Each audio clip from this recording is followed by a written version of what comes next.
ആഗോള കത്തോലിക്കാ സഭ 2025 ജൂബിലി വർഷമായി ആഘോഷിക്കുകയാണ്.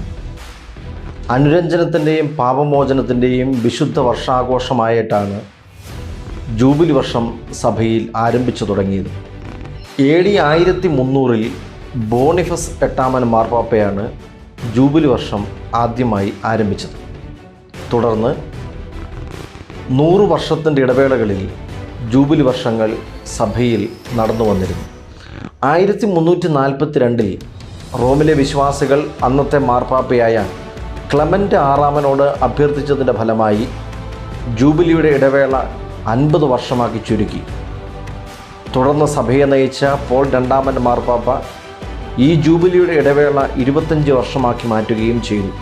1475 നിക്സസ് IV മാർപ്പാപ്പയാണ് 25 വർഷത്തെ ഇടവേളയിലെ ആദ്യത്തെ ജൂബിലി ആഘോഷം നടത്തിയത്.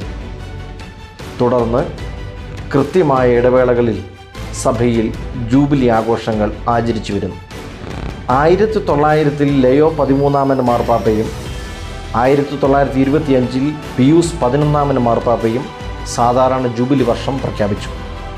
1933 പിയൂസ് 13 മാർപ്പാപ്പ ഈശോയുടെ മരണത്തിൻ്റെ 1900 വാർഷികത്തോടനുബന്ധിച്ച് ഒരു അസാധാരണ ജൂബിലി വർഷവും പ്രഖ്യാപിച്ചു. 1950 പിയൂസ് 12 മാർപ്പാപ്പയും 1975 പോൾ VI മാർപ്പാപ്പയും സാധാരണ ജൂബിലി വർഷം ആചരിച്ചു.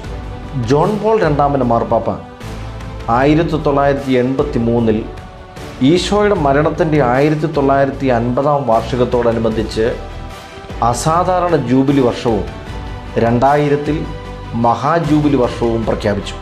ഫ്രാൻസിസ് മാർപ്പാപ്പ 2015 വത്തിക്കാൻ കൗൺസിലിൻ്റെ 50 വാർഷികത്തോടനുബന്ധിച്ച് ദൈവകരുണയുടെ അസാധാരണ ജൂബിലി വർഷം പ്രഖ്യാപിച്ചു.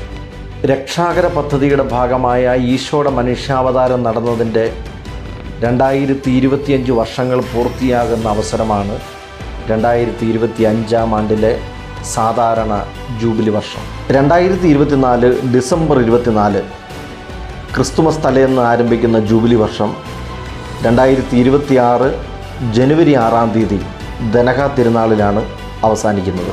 പരിശുദ്ധ പിതാവിൻ്റെ ആഹ്വാനങ്ങൾ ഉൾക്കൊണ്ടുകൊണ്ട് പ്രാർത്ഥനാപൂർവം ഈ ജൂബിലി വർഷത്തിനായി നമുക്കൊരുങ്ങാം.